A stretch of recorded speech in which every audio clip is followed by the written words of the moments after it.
The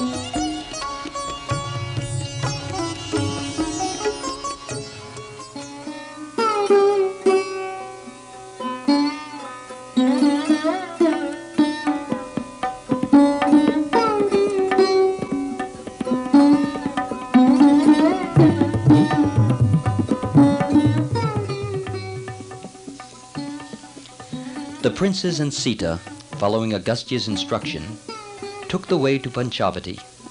On the way, they met a huge vulture perched on a tree. They took it to be a Rakshasa or demon. "Who are you?" asked Ram in an angry tone. The vulture, however, answered in a voice full of mildness and affection, "My child, I am your father's aged friend, named Jatayu." Then he proceeded to tell his story. Jatayu was the brother of Sampati, the son of Arun, the dawn god, who was brother to Garud, the great eagle vehicle of Lord Vishnu. He said, "When you leave Sita alone and go hunting in the forest, I shall be looking after her safety." The prince was pleased and accepted the offer of the bird with gratitude. They then proceeded on their journey.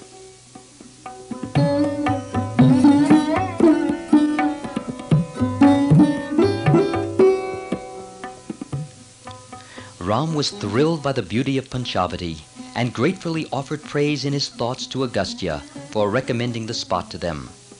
He told Lakshman, "We can build our ashram and enjoy our stay here for any length of time. Those hills are near and yet not too near.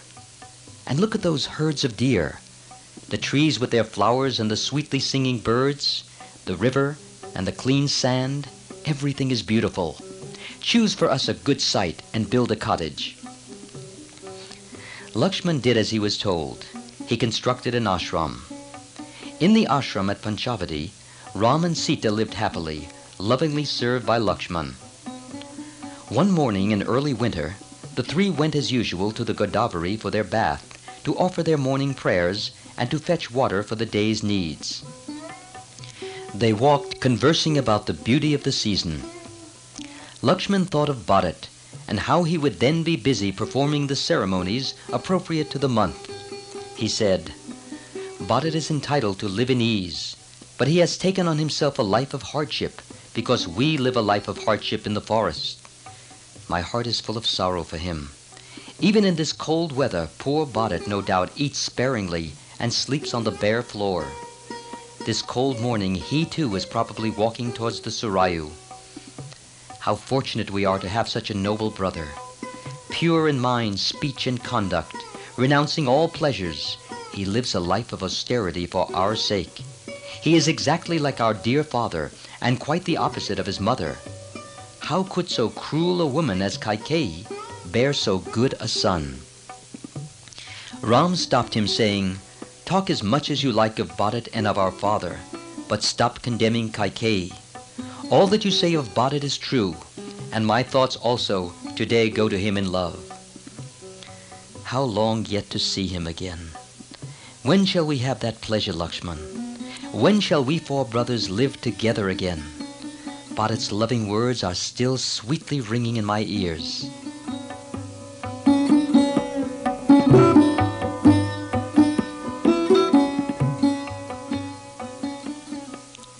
Thus thinking longingly of home and Bharat, they bathed in the Godavari on that early winter morning. After offering oblations to their ancestors and prayers to the sun, Ram returned to the ashram with Sita and Lakshman. Their morning duties over, they sat whiling the hours with wistful talks of old days and tales of long ago.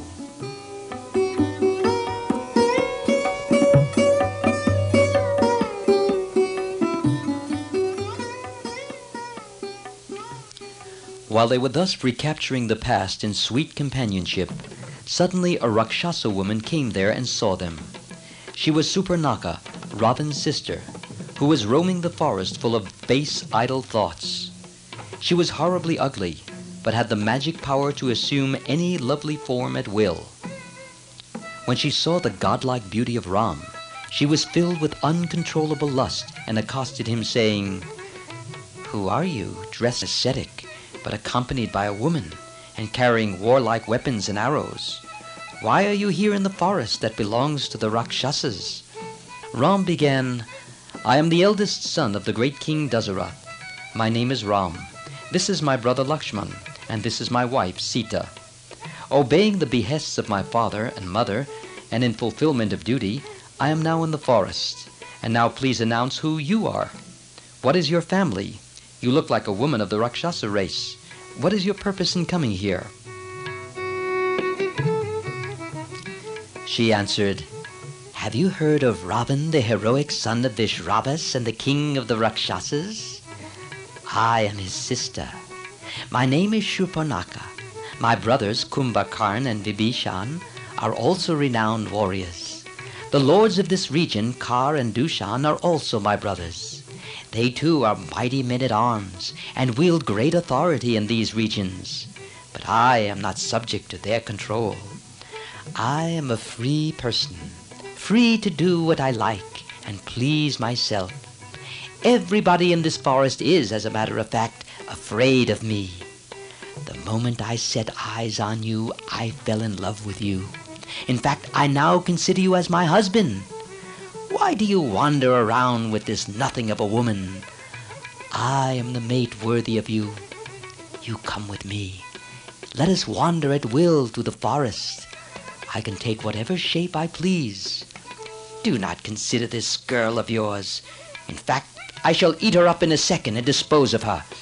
Do not hesitate."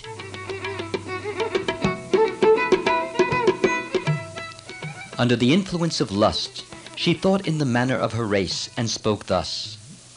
All this amazed and amused Ram. He smiled and said, "Ho, ho, ho, ho, beautiful one!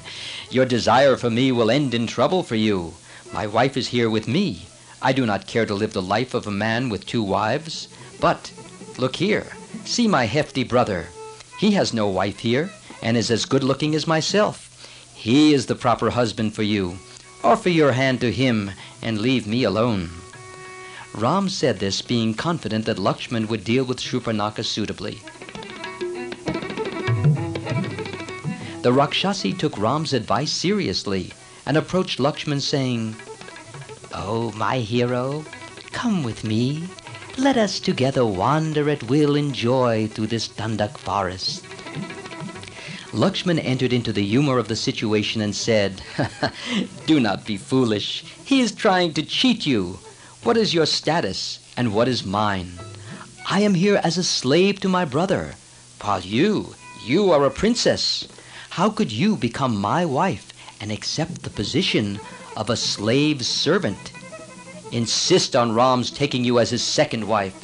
Do not mind Sita. Soon Ram will prefer you to her, and you will be happy with him." Impelled by brute passion, the Rakshasi did as she was told by Lakshman, and went again to Ram. She thought and acted like a Rakshasi, for she knew no other way of life. The sight of Sita enraged her. "It is this wretched little insect that stands between you and me. How could you love this small-waisted girl?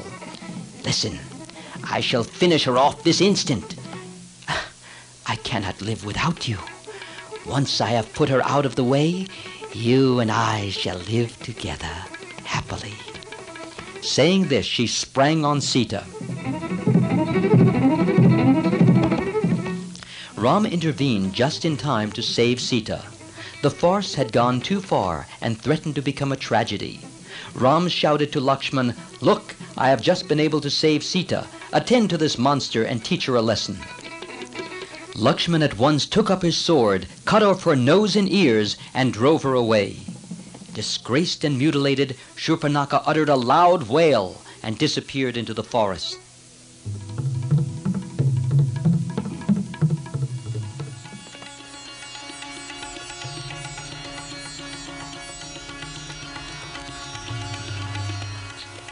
Bleeding and mad with pain and rage, she flung herself on the ground before Kar as he sat in state with his colleagues. Yelling with anguish, she related the story of her undoing. The scorn and mutilation she had suffered was an insult to the Rakshasa race, which only blood could efface. She said, "Look at me. Ram and Lakshman have done this, and they are still alive and roaming in your domain, and you sit here doing nothing." Kar stood up and said, "My dear sister, what is all this? I understand nothing. Calm yourself and tell me what has happened. Who dared to do this thing to you? And is he in the forest? Who is the man that wants to become food for crows and vultures? Who has stirred up the black cobra? Who is this fool? Where is he? Tell me, and he shall die at once. The earth is thirsty for his blood. Stand up and tell me everything as it happened." Surpanakha said, "Two handsome young men have come into the forest, dressed like ascetics and accompanied by a girl. They say they are the sons of King Dasarath. These two together, making an excuse of the girl, attacked me and have hurt me shamefully. I am thirsting for the blood of these villains. Slay them now. Everything else can wait." Ker ordered his generals, "Go at once, slay these men and bring me their lifeless bodies. Drag the woman here also. Do not delay. Go!" 14 generals set out to do his bidding.